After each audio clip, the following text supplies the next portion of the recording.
नहमदुहु व नुसल्ली व नुसल्लिमु अला रसूलिहिल करीम अम्मा बाद फ़अऊज़ु बिल्लाहि मिनश शैतानिर रजीम बिस्मिल्लाहिर रहमानिर रहीम।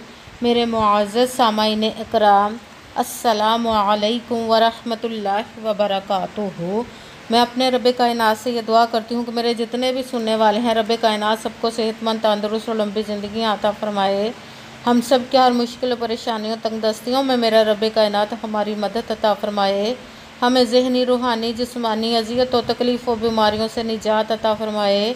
हमें ज़हनी और रूहानी सुकून अता फरमाए। हमें बीमार दुनिया से बचाकर बीमार मदीना बनाए। और जो हम सब के हक़ों में बेहतर है, मेरा रब कायनात हमारे लिए वो अता फरमाए। और जो हमारे हक़ों में बेहतर नहीं, उसका ख़्याल भी हम सब के दिलों से निकाल दे और हम सब को अपनी रज़ा पर राज़ी रहने वाला बना दे। आमीन सुम्मा आमीन। माशाअल्लाह से आज 18 ज़ुल्हज मंगल का दिन है। आज के दिन या लतीफ़ु और हस्बुनल्लाहु व निअमल वकील आप लोगों के लिए लेकर आई हूँ। ये ऐसा ख़ास वजीफ़ा है कि जिसको पढ़ने वाला कभी भी मायूस नहीं होता, कभी भी उसकी दुआएं रद्द नहीं करता। अल्लाह पाक से जो भी इस वजीफ़े के करने वाला, अमल को करने वाला मांगता है, रब कायनात उसको मायूस नहीं करता, उसकी कभी कोई हाजत को ना कबूल नहीं करता। उसकी हर हाजत, हर मुराद को कबूल व मंजूर अता फरमाता है। उसकी हर ख्वाहिश को कबूल व मंजूर अता फरमाता है, नेक और जायज़ हाजत को। आप इस वजीफ़े को आज के दिन किसी भी मकसद, किसी भी हाजत, किसी भी मुराद के लिए पढ़ सकते हैं। आपका अपना घर नहीं, घर ख़रीदने के लिए पढ़ सकते हैं। आप पर बहुत ज़्यादा कर्ज है, उतरने का सबब नहीं बन रहा, उसके लिए पढ़ सकते हैं। आपके घर में नाचाकी, लड़ाई झगड़े, परेशानियाँ, मुफलसी, गरीबी है, उसके लिए पढ़ सकते हैं। रब कायनात के गैबी ख़जानों से दौलत लेने के लिए पढ़ सकते हैं। आपके पास अच्छी जॉब नहीं, जॉब लेने के लिए पढ़ सकते हैं। आपका अच्छा भला कारोबार चलता हुआ अचानक से बंद हो गया, उसके लिए पढ़ सकते हैं। जादू टूना बंदिश को ख़त्म करने के लिए पढ़ सकते हैं। आपकी शादी नहीं हो रही या आपके बच्चों की शादियां नहीं हो रही, उसके लिए पढ़ सकते हैं। आपके औलाद नाफरमान है, उसके लिए पढ़ सकते हैं। या आपकी औलाद नहीं, उसके लिए पढ़ सकते हैं। आपकी ज़िंदगी में सुकून नहीं, घर में सुकून नहीं, आपके रुज़्क़ में बरकत नहीं, उसके लिए पढ़ सकते हैं। मतलब किसी भी मकसद, किसी भी हाजत, किसी भी मुराद के लिए पढ़ सकते हैं। मगर जब पढ़ने लगे तो रब कायनात की ज़ात पाक पर यकीन कामिल रख के पढ़ना। कहते हैं कि यकीन कामिल होता है, पीर कामिल नहीं होता। और अच्छी नीयत रख के पढ़िएगा कि रब कायनात कुरान पाक में इरशाद फरमाता है, इन्नमल अमालु बिन्नियात, कि जो अमलों का दारोमदार होता है वो नीयतों पर होता है। अगर हमारी नीयत अच्छी है तो हमारा अमल भी अच्छा होता है, और अगर हमारी नीयत ही अच्छी नहीं तो हमारा अमल भी अच्छा नहीं होता। चाहे हम जितनी मर्ज़ी मेहनत कर लें, जितनी मर्ज़ी कोशिश कर लें, हमें उसका फल, उसका अजर अच्छा नहीं मिलता। इसलिए आपने अच्छी नीयत रख के, पुख्ता यकीन रख के और 5 वक़्त की नमाज की पाबंदी लाजमी करनी है। फिर इस अमल को करना है और अमल करते हुए आपके दिलों में, जहनों में ज़रा सा भी ये वसवसा नहीं आना चाहिए कि हम ये अमल तो कर रहे हैं, पता नहीं हमारी ये मुराद पूरी होगी या नहीं।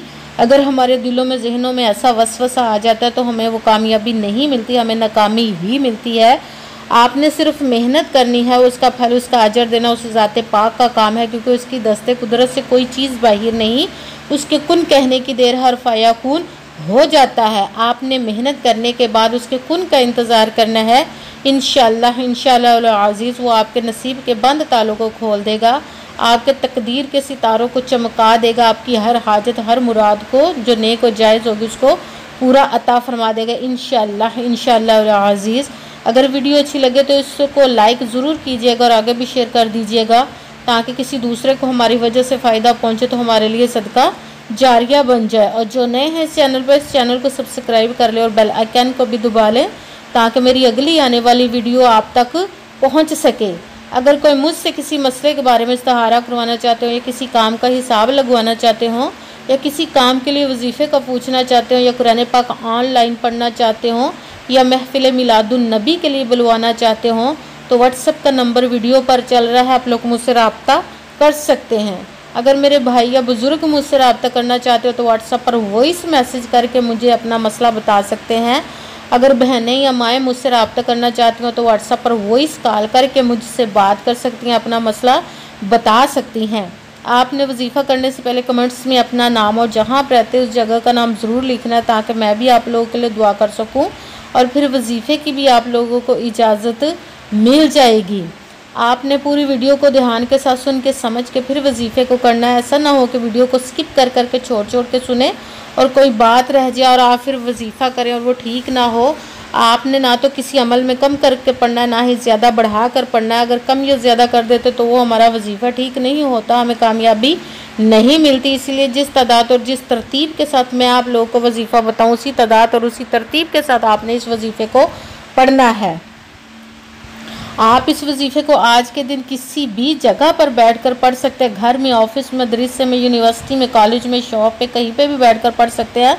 मगर जब पढ़ने लगे बिल्कुल खामोशी, तवज्जो, सुकून के साथ और ध्यान के साथ पढ़ना है कि वजीफ़े के दरमियान ना तो आपने किसी से बात करनी, ना ही उठना, ना ही फ़ोन इस्तेमाल करना। अगर किसी के दरमियान में वजीफ़े के हम किसी से बात कर लेते, उठ जाते, फ़ोन इस्तेमाल करते, तो वो हमारा वजीफ़ा ठीक नहीं होता, हमें कामयाबी नहीं मिलती। इसीलिए मुकम्मल वजीफ़ा करने के बाद ही आपने किसी से बात करनी, उठना या कि फ़ोन इस्तेमाल करना है। आप इस वजीफ़े को आज के दिन किसी भी वक्त पढ़ सकते हैं, किसी भी नमाज के साथ पढ़ सकते हैं, नमाज के अलावा भी पढ़ सकते हैं। अगर नमाज के साथ पढ़ रहे हैं तो नमाज मुकम्मल करने के बाद, दुआ मांगने के बाद आपने इस अमल को करना है। अगर नमाज के अलावा पढ़ रहे हैं तो आपने बावज़ू होकर एक जगह पर बैठ जाना है, फिर इस वजीफ़े को करना है। आप इस वजीफ़े को आज के दिन स्किप मत कीजिएगा, लाजमन कीजिएगा। जैसे ही वीडियो मिले फ़ौरन कर ले। अगर फ़ौरन किसी मजबूरी की वजह से ना पढ़ सके तो वीडियो को अपने पास सेव कर ले और जैसे भी आपको टाइम मिले फ़ौरन इस वजीफ़े को कर लीजिएगा। आपने बावज़ू होकर एक जगह पर बैठ जाना है। सबसे पहले एक मरतबा आपने दुरूद पाक पढ़ना है। कोई सा भी दुरूद पाक पढ़ सकते हैं, मगर दुरूद इब्राहिमी जो नमाज में पढ़ा जाता है वो वाला एक मरतबा पढ़ ले तो ज़्यादा बेहतर है। दुरूद पाक पढ़ने के बाद एक मरतबा आऊज़ु बिल्लाहि मिनश शैतानिर रजीम बिस्मिल्लाहिर्रहमानिर्रहीम पढ़कर अपने मकसद की, जिस मकसद, जिस हाजत के लिए आप वजीफ़े को करने लगे, उसकी नीयत कर लेनी। फिर सबसे पहले नंबर पर जो वजीफ़ा पढ़ना है वो है या लतीफ़ू, या लतीफ़ू, या लतीफ़ू। इसको आपने 11 मरतबा 11 टाइम पढ़ना है। फिर दूसरे नंबर वाला वजीफ़ा साथ ही आपने शुरू कर देना। वो कुरान पाक की एक आयत का वजीफ़ा है, वो है हस्बुनल्लाहु व निअमल वकील, हस्बुनल्लाहु व निअमल वकील, हस्बुनल्लाहु व निअमल वकील। इसको आपने 10 मरतबा 10 टाइम पढ़ना है। अब आपके दो वजीफ़े मुकम्मल हो गए। अब आपने साथ ही तीसरे नंबर वाला वजीफ़ा शुरू कर देना। वो भी कुरान पाक की एक आयत है, अल्हम्दुलिल्लाहि रब्बिल आलमीन। सूरत फातिहा की आयत है ये। इसको सूरत फातिहा पूरी नहीं पढ़नी, जितना मैं आपको बताऊँ इतनी ही आयत आपने पढ़नी है। अल्हम्दुलिल्लाहि रब्बिल आलमीन, अल्हम्दुलिल्लाहि रब्बिल आलमीन, अल्हम्दुलिल्लाहि रब्बिल आलमीन। इसको आपने 11 मरतबा 11 टाइम पढ़ना है। सबसे पहले एक मरतबा दुरूद पाक पढ़ना है। दुरूद पाक पढ़ने के बाद एक मरतबा आऊज़ु बिल्लाहि मिनश शैतानिर रजीम बिस्मिल्लाहिर्रहमानिर्रहीम पढ़कर अपने मकसद की नीयत करनी है। मकसद की नीयत करने के साथ ही सबसे पहले नंबर वाला वजीफ़ा या लतीफ़ू आपने 11 मरतबा 11 टाइम पढ़ना। फिर साथ ही दूसरे नंबर वाला वजीफ़ा कुरान पाक की एक आयत का वजीफ़ा पढ़ना है, वो है हस्बुनल्लाहु व निअमल वकील।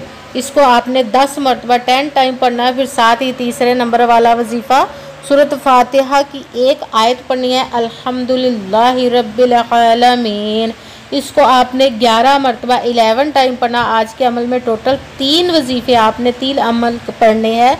जब अल्हम्दुलिल्लाहि रब्बिल आलमीन आपने 11 मरतबा 11 टाइम पढ़ लिया तो फिर वही दुरूद पाक पढ़ना जो दुरूद पाक आपने वजीफ़ा शुरू करने से पहले पढ़ा था। जब दुरूद पाक पढ़ लिया, अब आपका वजीफ़ा मुकम्मल हो गया। अब आपने दोनों हाथों को रब्बे कायनात की बारगाह अक़दस में बुलंद कर लेना। सबसे पहले अपने गुनाहों की बख्शिश की दुआ मांगनी है। उसके बाद जिस मकसद, जिस हाजत के लिए आपने वजीफ़े को किया उसकी खूब दुआ कीजिएगा और दुआओं में मुझे भी याद रखिएगा, मेरे लिए भी दुआ कीजिएगा। जज़ाकल्लाहु खैरा।